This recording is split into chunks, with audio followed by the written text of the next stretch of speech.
What's up, guys? Today we've got another projector in for review. This is the brand new LG HU810 4K projector.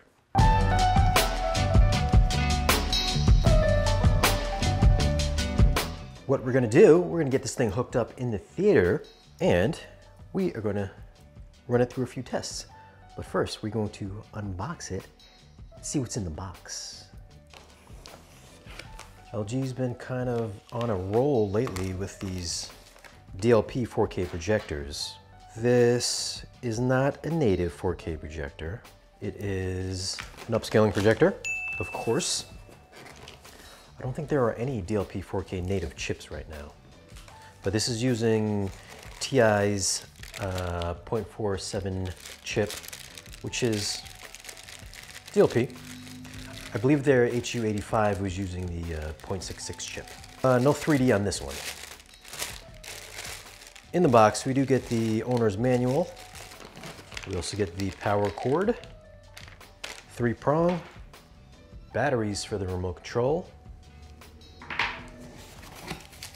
and here is the remote control. This does have the magic mouse. So if you are familiar with WebOS, which this runs WebOS 5.0, has it built in.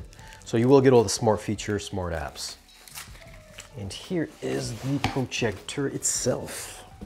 It does have a little bit of weight to it. I believe the weight is 26 pounds. This particular model is the white model, if you couldn't tell. I think there is a black version coming out at some point in time, but this matches the aesthetics of the HU85. Of course, it's not an ultra short throw like the 85 was. This is your standard long throw projector, so not an ultra short throw, but it's a long throw. So here, let's take a look at the front. Here is the lens up front. It does have vertical and horizontal shifting as well, which are on the side here. Show these guys, you would turn it, you would turn it there. So I believe this does have HDMI 2.1 support for it. There's eARC support. There is no VRR, but it does have auto low latency mode for video gamers. 2.1 support is only 24 gigabits per second and not 48, so it's not the full bandwidth of HDMI 2.1. So keep that in mind if you're buying this for video gaming. But it does have some cool support that we're gonna hook up, hopefully the PlayStation 5 or maybe the Xbox One Series X to this thing. We're gonna try out some gaming when we do our testing. But there is 3 HDMI ins. There are 2 USB inputs as well. Get your optical out, LAN connection, and your little control pad right there. Of course, you got your AC input, and there's an IR sensor in the rear. On each side, you do have your vents, intake, outtake, both sides. On the bottom, right there. You can get a ceiling mount if you want to do that. There's also adjustable feet. So if you want to adjust your height. And here is controls for zoom and focus. So that's it.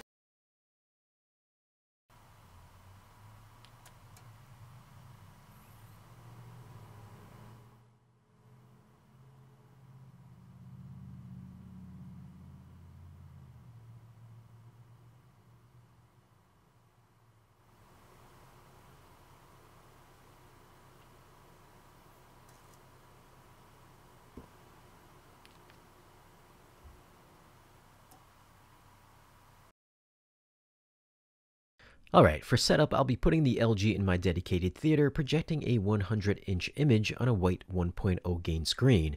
This is a CinemaScope screen, so you'll see some spaces on the left and the right side of the image. We'll be using the inbuilt apps and as a PD media player for source. We've also got an Xbox Series X on hand too. Alright, so let's take a quick look at the settings here. So here we have some quick settings for picture mode. This is brightest, which gets extremely bright. I do believe the iris is wide open here. This is Vivid, which I call Samsung mode. We got Standard, Cinema Home, Cinema User, Game Mode, and this is Filmmaker mode. Let's go back to the default, which is Standard. For sound output, we got optical plus internal speaker. There is a little speaker on this thing. We've got just the internal speakers. Here's Bluetooth, optical out, HDMI ARC, and then back to the default. Here's the sleep timer from 10, 20, 30, 3 hours up to 4 hours, and off. This is the wireless network settings. Projector mode, which is front ceiling, rear, and rear ceiling. And here you can edit this entire lineup. Let's go ahead and check out all the settings. And if you couldn't tell, the operating system can be a little bit slow. Alright, let's jump into the picture mode settings. So by default, this is the standard mode.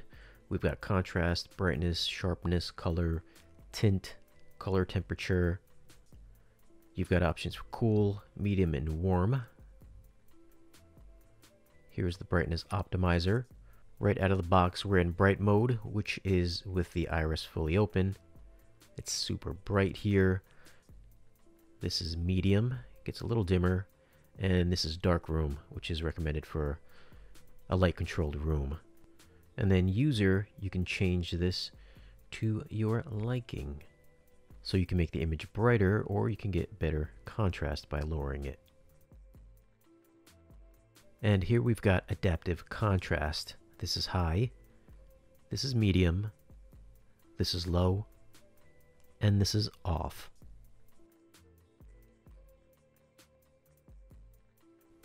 Next up, we've got dynamic contrast under the advanced control settings. Right now we're on medium, but this is off, this is low, medium, and this is high. Next up is dynamic tone mapping. So it's on by default, and this is off. With it off, I don't know if you can tell by the video, but you can see that the clouds are really blown out right now. If we go ahead and turn it on, you can see there's a lot more depth to the clouds and more detail in the clouds, more shades and color variances. Might be a little hard to tell in the video though. So I would definitely recommend keeping the dynamic tone mapping turned on. Next up is dynamic color. This is off, this is low, this is medium, and this is high. So depending on what you like, you know you can change this, but I like to keep it off. Here's the extended color gamut. This is extended, and this is auto. And here we have super resolution. This is off, this is low, medium, and high. By keeping this on, the image does look overly sharp. So this is off. If we turn it up on high, maybe kind of hard to tell in the video, but you can see a bunch of ringing around all the objects. So for me personally, I would keep this off, but totally up to you, whatever you like. And here is dynamic contrast. This is off, low, medium, and high. Under picture options, we've got noise reduction. This is off, this is low, medium, high, and on auto. Of course, I think most folks would probably want to keep this off.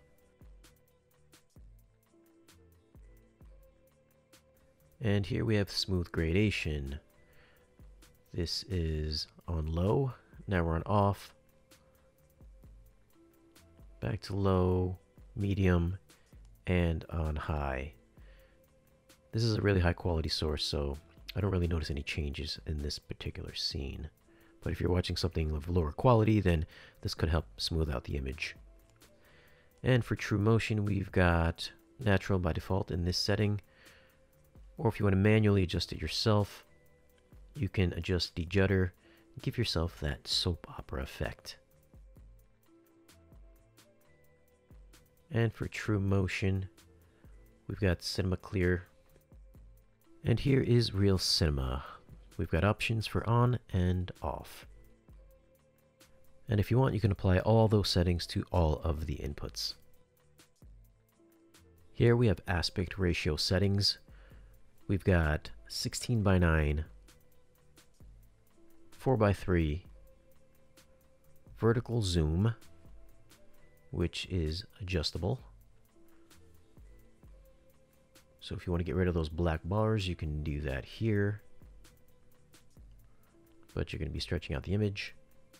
You can adjust the screen position up or down, reset it, and here is the 4-way zoom. So you can squeeze it in, squeeze it out, stretch it diagonally, shrink it back down, and adjust the screen position here as well.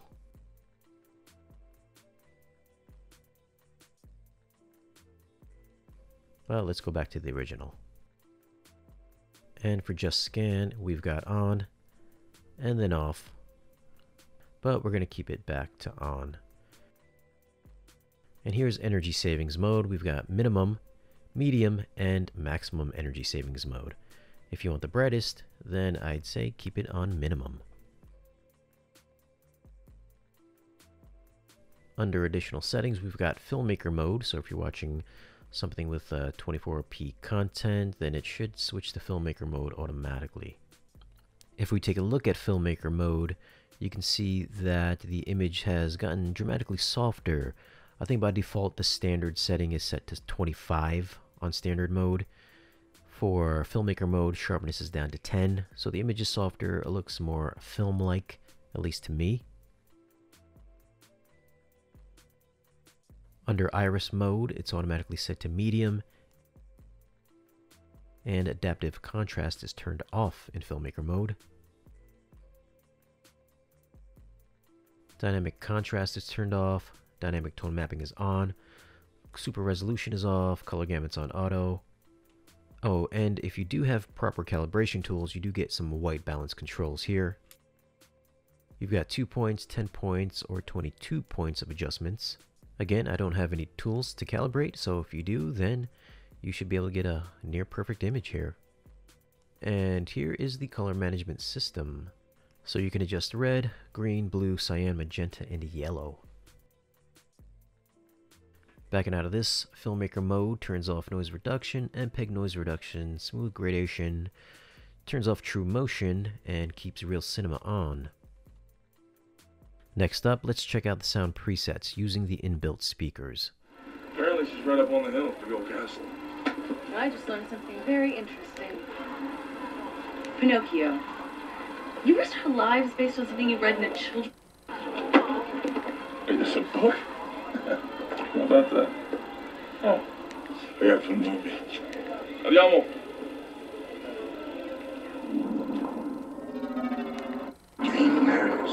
I had hoped our people had evolved beyond that ancient notion that war with the surface is inevitable. It is the position of the fishermen that when the time comes to make ourselves known to the landsmen, it shall be to educate them, not to destroy them. I admire your lofty aspiration, but I suspect they are clouds of ink hiding the heart of a coward. How dare you! Please, I implore you. You're a kingdom of bloated philosophers and flaccid poets, whose waters have grown stagnant, and it sickens me.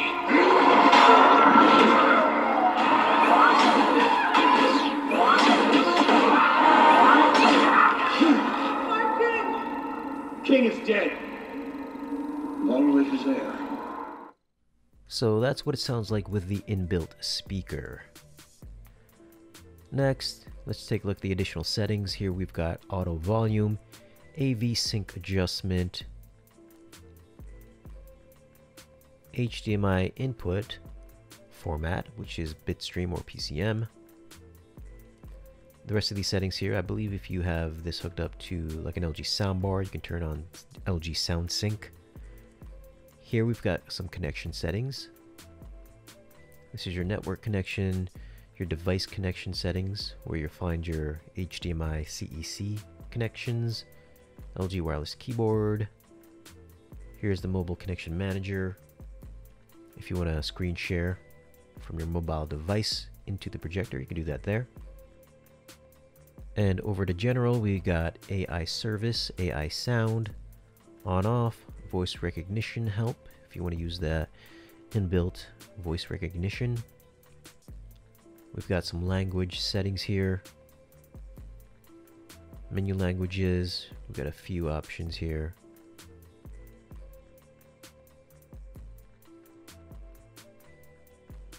And here are the keyboard languages, which are a ton, so I'm sure you'll find the appropriate language for your country should you pick this projector up.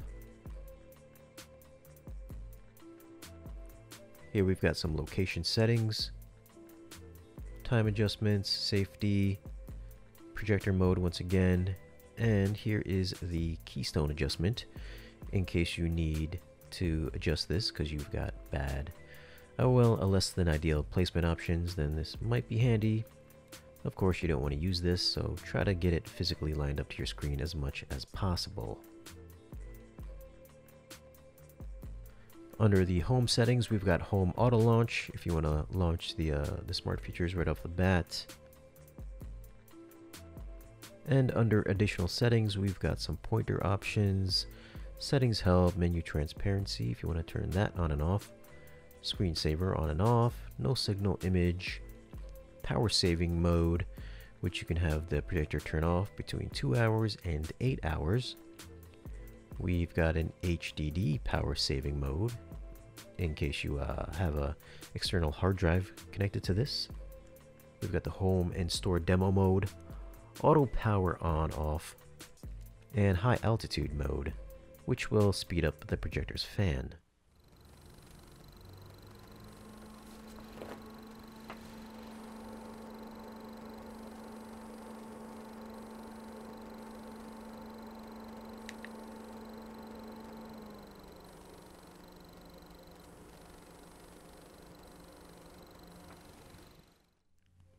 Now, with the projector on, the fan is pretty quiet. I'm going to say it's on par with the JVC, maybe slightly louder. If it's on high altitude mode, it's much louder.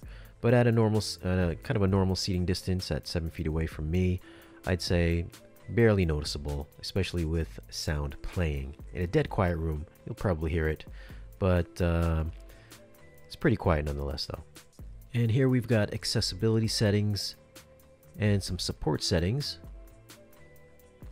Let's see if there is a software update. You can allow automatic updates, so let's just check for that. And there is no updates found at the time of this video. Here we've got projector information, notifications, quick help, additional settings.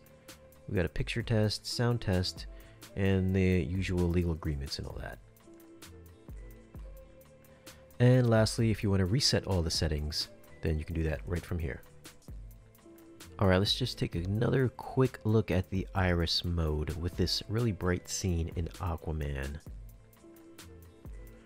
Right now this is on bright room mode. You can see that the image is super bright, but yet if you look at Ocean Master's armor in the lower bottom right corner, it's decent looking, but it's very gray and washed out looking. But the overall image is super bright. It's very clean, slightly blue cast to it. But if we drop it down to medium, you can see it does take a pretty significant hit in brightness, but contrast levels, black levels do deepen up. Still, good detail there. And then if we go down to dark room, contrast levels even better, although it does take a pretty significant hit in brightness once again. Though it's, I'm going to say it's a little bit closer to the JVC. If you kind of want to adjust it manually and kind of meet it halfway between medium and dark room, I personally like to keep it at 4. This will be really dependent on the type of screen that you have in your room, of course, but for me, I think 4 looks really good. Next, let's take another quick peek at the dynamic contrast in this same scene. Right now we're in off, which looks good. good detail on Ocean Master's armor. Putting it on low gives you a bit more contrast. Black levels get a little deeper. And on medium, we start crushing some details in Ocean Master's armor there. The black is just gone. Less detail. And then, of course, high is going to get even worse. We're losing a lot of detail there. I feel like there might be a little shift in gamma as well. So medium and high, it's kind of a mixed bag, but high does kind of just crush detail a great deal in this little section there. Although if you look at the bright parts, like the white light behind the two female characters there, the specular highlights do tend to pop a bit more. But again, I do feel like the black levels do suffer if you put this on medium or high. For me personally, I do like to keep it on low. Now switching over to a darker scene, which is in Blade Runner 2049. Here we are going to check this out in bright room mode. So for a dark scene with bright room mode, not advisable. It just basically obliterates all the shadow detail. I mean, it's totally washed out. It's just gray. Dropping it to medium is better. I mean, the letterbox bars still a bit grayed out looking. And then dark room really brings everything to life here. But for me personally, like I said, I like to keep it on user, keep it on around 4. I feel like that's a good medium ground between dark room and medium. So overall picture here, you can see good detail on the table here. You can still see the books and all the other items there. The letterbox bars, much better looking. They do tend to blend in with the rest of the image. But overall though, man, it's really nice black levels. Not as good as the JVC, but still, for a DLP, pretty impressive looking. Now, checking out adaptive contrast while in motion, we've got it on high here. And it looks nice. That's off. Slight change in brightness. High.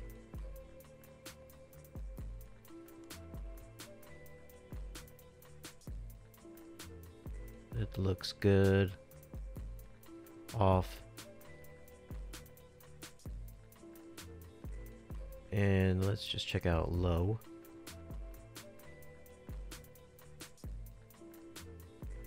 So I mean, it's really subtle. I mean, it's pretty subtle between high and off, and it's even more subtle, I feel, between like high and low and medium. Clearly it does something. So it does definitely enhance contrast for sure, but I do feel it's pretty subtle though. And you probably can't tell, but you can actually see the texture within the screen door there as well, so really good detail. Alright, so this is, let's just try this out, the adaptive contrast on a brighter movie. This is Lion King again. Here we have it off. Now we've got it on high, medium, and low. And it's pretty subtle, man. With these bright scenes, I think it's pretty subtle once you turn it on between high, medium, and low. I mean, I don't see anything detrimental happening to the image, so you know, I typically just keep it on high because I feel like it doesn't do that much to the image. I mean, just it's really subtle, whichever one. So personally, I keep it on high, and I think it looks quite good.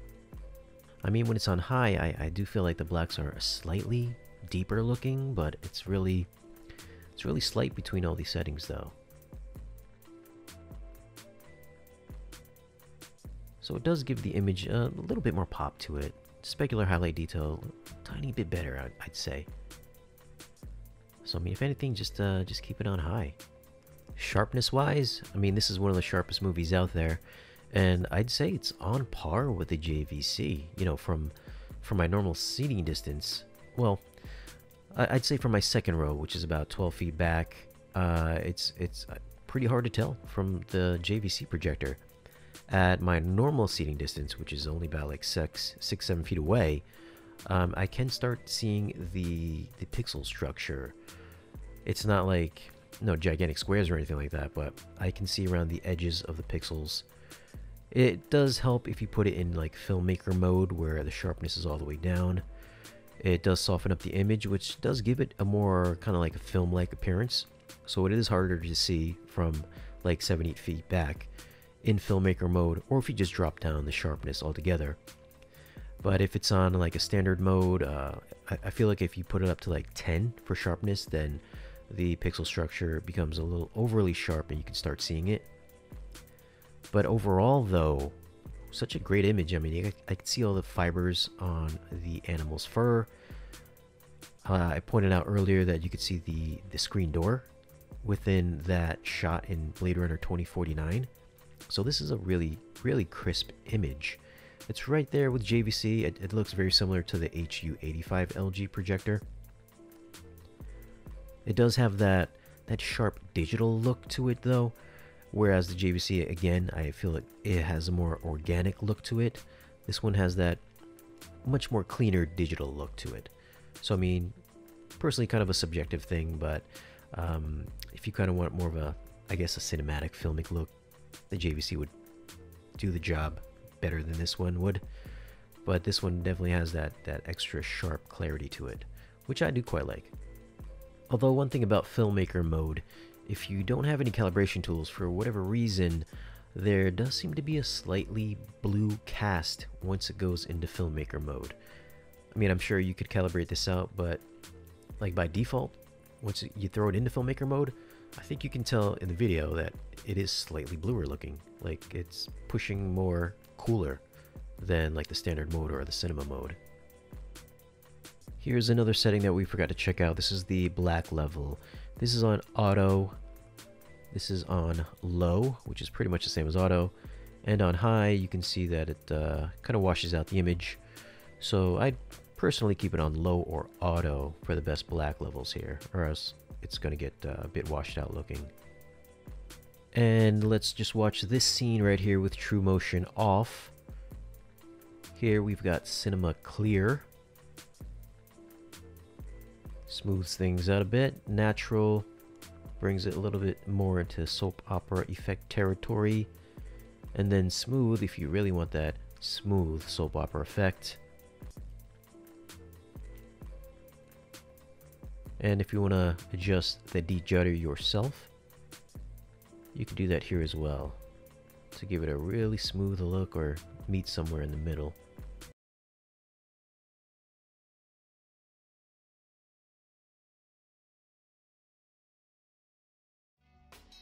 Alright, so let me tell you guys something.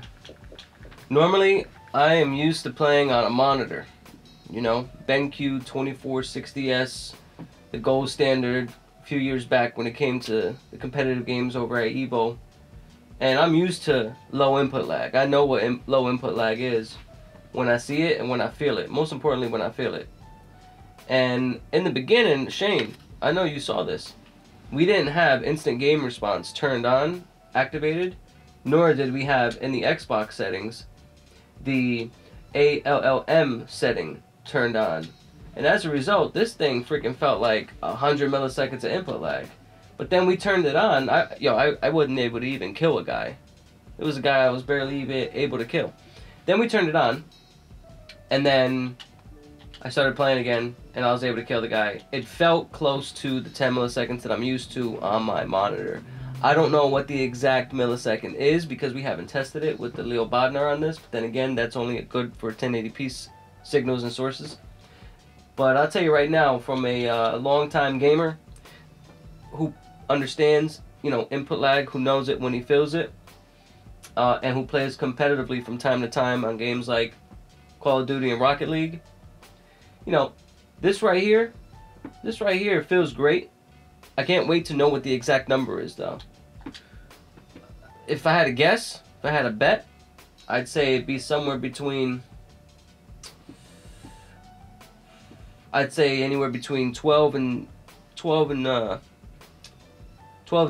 milliseconds of input lag. Because on my OLED at home, which is a few years old, it's 30, and it doesn't feel nowhere near as good, and it's a smaller screen. Typically people say when you go up in screen size, it's harder to focus and hone in on the action and really be good and develop a momentum and rhythm to your gameplay. But with this size screen being, what is it, Shane, about 100, and because of the crop, now we have a crop on this, probably about 110, I would say that I was playing better on this in Cold War than I ever was on my OLED at home that has 30 milliseconds in game mode. So this has to be anywhere, this has to be lower than that for sure, but definitely not as low as a monitor, but very close to it. So that's why I give it about the 12 to 22 milliseconds. Can't wait to hear what the actual results are, but based off of my preliminary tests and gameplay, feels good. There's only one issue though with this projector when it comes to gaming. Mind you, I told you that we had to turn on ALLM, right? We turned on ALLM, it put instant game response on, it put everything inside of game mode. Anytime instant game response is turned on, all of the extra picture settings that you would get, like, I don't know, dynamic contrast, so on and so forth, all that stuff by default is not accessible because instant game response is an override to that. In addition, because of that, you still do get white balance adjustments. The reason why I bring that up is because when we fired up Cyberpunk, mind you, this is not 4K 120, this projector. We tried all the different settings in the Xbox to make that happen. 4K 60 is what we're going to have to deal with. Going back to Cyberpunk, we notice a weird blue tint overall on the image. We're not sure why. Then again, this game, you know, has been known for being glitchy. It's been known to be the kind of game that has issues. So with that said, I'm not surprised that it's doing what it's doing here. You know, the game overall has just kind of like a blue tint. We got the Battle Angel Alita look right here. And, I mean, you can tell that there's a bluish cast over it. And then you can confirm that when you press the guide button and everything on the left is matching that Cyberpunk look. When you hit home, though, by the way, check this out. We hear something in the back with the iris, and then it looks fine. It looks normal. But then when you go back in, it says instant game response is launched, turns on HDR, and immediately it almost puts a lookup table onto the onto the image.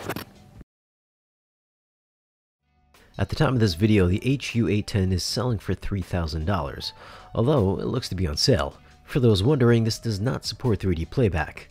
Also, I've heard that being a dual laser projector, that this would eliminate the rainbow effect. Now, I'm very sensitive to seeing rainbows with the DLPs, and it's really no different here, as I can see rainbows anytime I want to. Now, we did notice if you're gaming, the rainbows became very hard to notice. If you tried hard enough, then you could see them, but it's pretty tough. It might be due to the higher refresh rate of video games, but during any video watching, it's much more noticeable. If you're used to seeing it and can train yourself to ignore it, it really is an amazing looking projector for the price. It of course has WebOS on board, so you will get all the smart features like Apple's AirPlay 2, so you can mirror your iOS device to the projector. The onboard apps also play back in 4K HDR.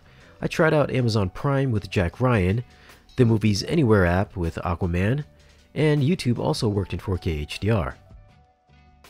Now at the time of shooting this video, Netflix was not supported, although I hear it's supposed to be coming, so in the meantime, you will have to use a streaming device like an Apple TV or a Roku if you need to get your Netflix fix. As mentioned earlier, I found this to be one sharp detailed projector. It holds up its own pretty well against the JVC NX7 that I have. It's spec'd at 2700 lumens, and if you have it on bright mode, this thing looks like a giant LED TV on my wall. However, if you want to get the best black levels out of it, you will have to close down the iris, which is going to really dim down the picture. It's still bright enough to do HDR justice, and the black levels, while not JVC good, was still impressive for a DLP. I think for its asking price, and the fact that it's a laser projector with up to 20,000 hours of lamp life, with smart features, makes this a contender for possibly one of the best entry-level 4K capable projectors to come out this year. So those are my thoughts on the LG HU810 projector. Have you guys got a chance to check it out? And if so, what did you think of the image? Leave a comment and let us know. Now if you want to grab this projector, you can pick it up at valueelectronics.com. You can get it online there, or just pick up the phone and give them a ring. Be sure to let them know that we sent you. As always guys, thanks for watching. Be sure to like, share, and subscribe, and we'll see you guys again in the next one.